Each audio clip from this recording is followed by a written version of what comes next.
Dear audience, আজকে আমরা শিখব কমপ্লেক্স সেন্টেন্স। আমরা জানি it's very important to learn complex sentence. আপনি যেটাই করেন, আইএলটিএস করেন অথবা একটা ভাষার উপরে দক্ষতা আনতে চান বা আপনি সুন্দর একটা ভাষা শিখতে চান, সেটার জন্য কমপ্লেক্স সেন্টেন্সের বিকল্প নাই। এখন ঘটনা হচ্ছে কমপ্লেক্স সেন্টেন্স আমাদেরকে যেভাবে স্কুল কলেজে শেখানো হয়েছে, টু মাচ কমপ্লেক্স করে কমপ্লেক্স সেন্টেন্সটা শেখানো হয়েছে। প্রিন্সিপাল ক্লোজ, সাবঅর্ডিনেট ক্লোজ, এটার উপরে এটা নির্ভরশীল, অনেক ব্যাপার-স্যাপার পেঁচিকুচি করে শিখাইছে। কিন্তু আজকে আমি যেভাবে আপনাদেরকে কমপ্লেক্স সেন্টেন্সের ব্যাপারে বলবো, সেটা হচ্ছে আমরা অত জটিলতার দিকে যাব না। আমরা অতি সহজে কোনটা প্রিন্সিপাল ক্লজ, কোনটা সাবঅর্ডিনেট, কোনটা কি, এগুলো কিচ্ছু বলব না। শুধু আমরা লিঙ্কার্স এর ব্যবহারগুলা, সিন্সেস, বিকজ, এগুলা কিভাবে আপনি ইউজ করবেন, কিভাবে একটা সেন্টেন্স হয়, এইটা অতি সহজভাবে আপনাদেরকে আমি আজকে শিখাবো। তো চলেন বন্ধুরা, আমরা শুরু করি। Let's go for learning complex sentence. Today will learn, আমরা কি শিখবো আজকে? What is complex sentence? আসলে কমপ্লেক্স সেন্টেন্সটা কি? How to learn complex sentence, কিভাবে কমপ্লেক্স সেন্টেন্স শেখা যায়? Use of relative pronoun in complex sentence, complex সেন্টেন্সে আমরা রিলেটিভ প্রোনাউন ইউজ করে কমপ্লেক্স সেন্টেন্স তৈরি করব। Use of sentence linkers to write complex sentence, relative pronoun তো ইউজ করব, তার সাথে সাথে আমরা কি লিঙ্কার্সগুলো ইউজ করবো, সিন্সেস, বিকজ, এগুলো ইউজ করবো। Special use of complex sentence, complex সেন্টেন্সের স্পেশাল ইউজটা কি, এটা নিয়েও আমরা আলোচনা করব। তো প্রথমে আমরা বলি যে what is complex sentence. Complex সেন্টেন্সটা হচ্ছে ডেফিনেটলি এক বা দুইয়ের অধিক সেন্টেন্স থাকবে। সেখানে প্রত্যেকটা সেন্টেন্সে সাবজেক্ট এবং ভার্ব থাকবে, কোনো কোনো ক্ষেত্রে অবজেক্ট থাকবে। তারপরে এটার ইউজটা আমরা যখন কোনো রাইটিং বা এসের জন্য যাব, তখন আমাদের এই কমপ্লেক্স সেন্টেন্স লাগবে। বিশেষ করে আইএলটিএস আর্গুমেন্টেটিভ রাইটিং বলেন অথবা অন্য কোনো এসেতে লিখতে গেলে কমপ্লেক্স সেন্টেন্স না হলে আমাদের ভাবের প্রকাশ হয় না। হ্যাঁ, তো অত বেশি আমাদের কমপ্লেক্স সেন্টেন্স শেখার দরকার নেই। এখানে আমরা যে জিনিসগুলো আলোচনা করেছি, এগুলো লিখলেই বা শিখলেই মূলত আপনারা ইজিলি একটা এসে লিখতে পারবেন। আপনার কম্পিটিটিভ অথবা এমএ ডিসার্টেশন বলেন অথবা আপনি কোনো আইএলটিএস এক্সামে পার্টিসিপেট করবেন, এটার জন্য এই রুলসগুলাই এনাফ আপনার জন্য।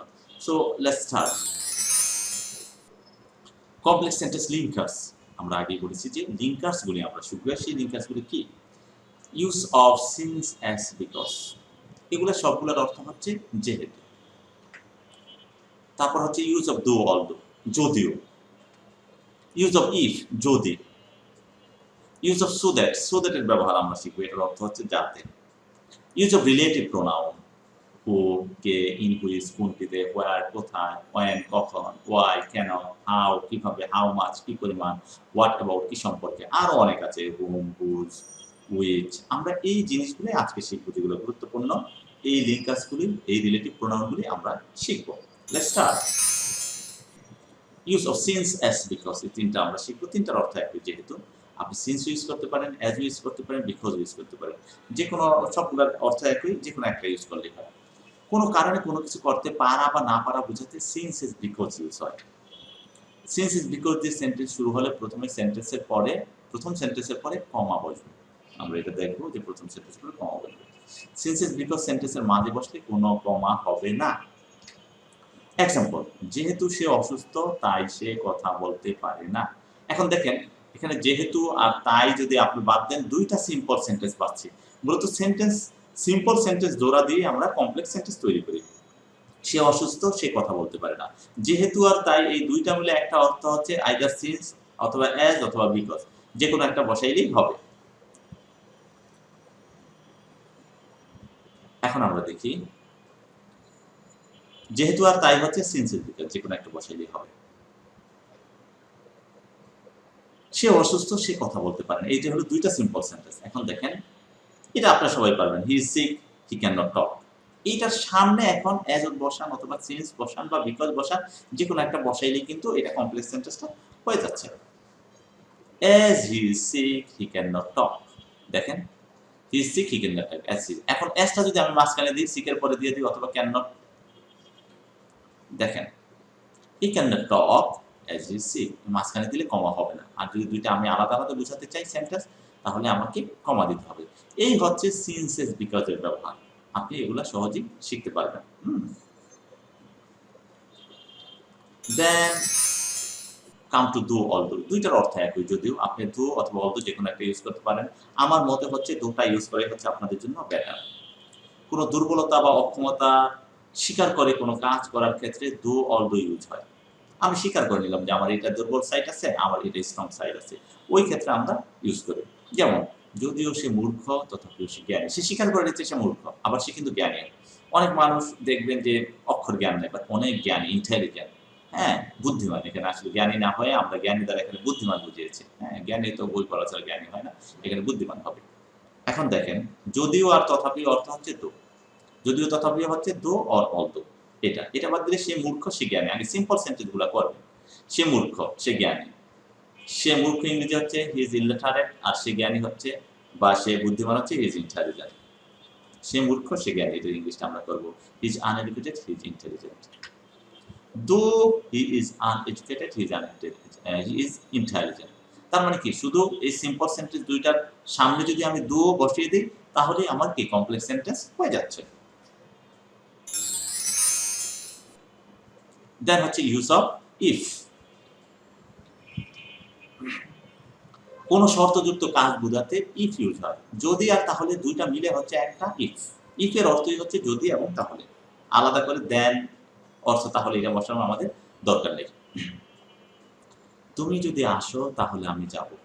এই যদি আর তাহলে বাদ দিলে কি থাকে, তুমি আসো আমি যাব। তুমি আসো ইংরেজি কি, ইউ কাম, আমি যাব আই উইল গো। দেখেন, তুমি আসো আমি যাব, you come I will go. এটা সামনে একটা ইফ বসায় দিলেই হয়ে যাচ্ছে, you come I will go. যদি তুমি আসতে, if you come I will go, just if বসায় দেব। তুমি আসো আমি যাব, if you come I will go. যদি তুমি আসতে তাহলে আমি যেতাম, অতীত বুঝাইলে। অতীতের একটা শর্ত ছিল, সেখানে আসা হয় না। এখানেও সেম জিনিসটা আসবে, বাট টেন্স চেঞ্জ হয়ে যাবে, অতীত হয়ে যাবে। তুমি আসতে আমি যেতাম, তুমি আসতে মানে ইউ কেম, কামটা কেম হয়ে যাবে, উইলটা উড হয়ে যাবে, আই উড গো। আর এটা সামনে কি আমি ইফ বসায় দিলে কিন্তু হয়ে যায়, if you came I would go. যদি তুমি আসতে তাহলে আমি যেতাম। তাহলে অতীত বুঝাইলে উইলটা উড হয়ে যাবে। Let's go to another slide. Use of so that. So that এর মানে হচ্ছে যাতে। কোনো উদ্দেশ্য সাধনের জন্য কোনো কাজ করা বুঝালে সো দ্যাট ইউজ হয়, যাতে ইউজ হয় কোনো একটা করার জন্য। হাসান কঠোর পরিশ্রম করিতেছে যাতে সে ইংরেজি শিখতে পারে। তাইলে হাসান, এটা জাতের দুই দিকে দুইটা সিম্পল সেন্টেন্স। একদিকে আছে প্রেজেন্ট কন্টিনিউয়াস টেন্স, আরেকটা হচ্ছে প্রেজেন্ট ইনডিফিনিট অথবা ফিউচার বলতে পারেন। Hasan is working hard. Hasan কঠোর পরিশ্রম করিতেছে, জাতের ইংরেজি আমি বসলাম so that you can learn English. তাহলে আপনি সিম্পল সেন্টেন্স জানলে সো দ্যাট বসালে কি এটা হয়ে যাচ্ছে। সে দৌড়াচ্ছে যাতে সে গাড়িটি ধরতে পারে। সে দৌড়াচ্ছে, এটা লেখেন হি ইজ রানিং, সে he can catch the bus. He is running so that he can catch the bus. Use of who how. Who মানে ব্যক্তির পরিবর্তে বসে, আর হাউ হচ্ছে কিভাবে বুঝালে হচ্ছে এটা বসে। আমি জানি কে কাজটি করেছে। I know who has done the work. আমি জানি কে কাজটি করেছে, আমি জানি কাজটি করেছে। দেখেন, I know who has done the work, এখানে হুটাই সাবজেক্ট হিসেবে কাজ করছে। আমি জানি সে কিভাবে কাজটি করেছে। দেখেন, আমি জানি আর সে কাজটি করেছে, কিভাবেটা আমরা আলাদা রাখবো। আমি জানি সে কাজটি করেছে, I know he has done the work. এখন হি হ্যাজ এর আগে আমরা হচ্ছে কি কিভাবে এটা বসায় দেব, তাইলে আমাদের কমপ্লেক্স সেন্টেন্সটা হয়ে যাবে। I know how he has done the work. আমি জানি যে সে কিভাবে কাজটি করেছে। তার মানে কি, আপনি সিম্পল সেন্টেন্স জানলে কিন্তু কমপ্লেক্স সেন্টেন্সটা লিখতে পারছেন। Use of where, what about, এই দুইটার ব্যবহার আমরা শিখবো। কোনো স্থান বোঝাতে ওয়্যার ইউজ হয়। আমি জানি সে কোথায় বাস করে। আমি জানি সে বাস করে, এটা আগে তৈরি করেন। আমি জানি একটা সেন্টেন্স, সে বাস করে একটা সিম্পল সেন্টেন্স। এটা মানে 3, 4, 5 এর বাচ্চারাও এই সিম্পল সেন্টেন্সটা বানাতে পারবে। আমি জানি সে বাস করে, আই নো হি লিভস। এখন হি লিভস এর আগে কোথায় ইংরেজি ওয়্যারটা বসায় দিলে আমরা কমপ্লেক্স সেন্টেন্স পেয়ে যাবে। I no wire he lives. আমি জানি সে কোথায় বাস করে।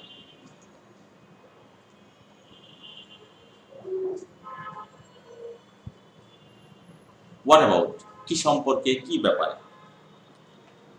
আমি জানি সে কি ব্যাপারে কথা বলিতেছে। আমি জানি, যদি কি ব্যাপারে বাদ দিই, আমি জানি সে কথা বলছে, I know he is talking. He is talking এর আগে যদি কি ব্যাপারে হোয়াট অ্যাবাউট বসিয়ে দিই তাহলে কমপ্লেক্স হয়ে যাচ্ছে। I know what about he is talking, আমি জানি সে কি ব্যাপারে কথা বলতেছে। So this is the use of where and what about. Use of when, why, কখন এবং কেন।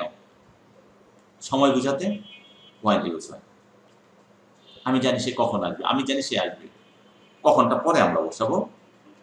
I know he will come, এখন হি উইল কাম এর আগে যদি আমরা ওয়েন বসাই দিই তাহলে আমাদের কমপ্লেক্স হয়ে যাবে।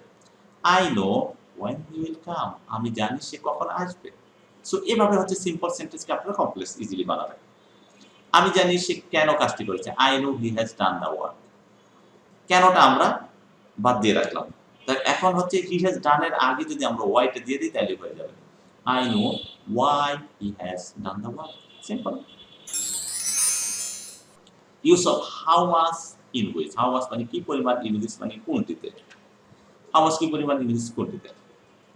আমি জানি সে কি পরিমাণ চিনি কিনেছে, আমি জানি সে চিনি কিনেছে, কি পরিমাণটা আমরা বাদ রাখবো যেহেতু এটা হচ্ছে লিঙ্কাস। কারণ দুইটা সিম্পল, আই নো আর সে কিনেছে, চিনি কিনেছে, he has bought sugar. I know he has bought sugar. He has এর আগে, হির আগে যদি আমি হাউ মাচ বসাই দিই তাইলে হয়ে যাচ্ছে। দেখেন, I know how much sugar he has bought. আমি জানি সে কোন ঘরে বাস করে, আই নো হি লিভস, কোন ঘরে বাদ দিয়ে দিলাম। I know in which house he lives, in which বসায় দিলে হয়ে যাচ্ছে। সো দিস ইজ হাউ আমরা আগে সিম্পল তৈরি করব, তাহলে কমপ্লেক্স, তারপরে কমপ্লেক্স সেন্টেন্সে দিলে যাব। Thank you for watching, have a good day.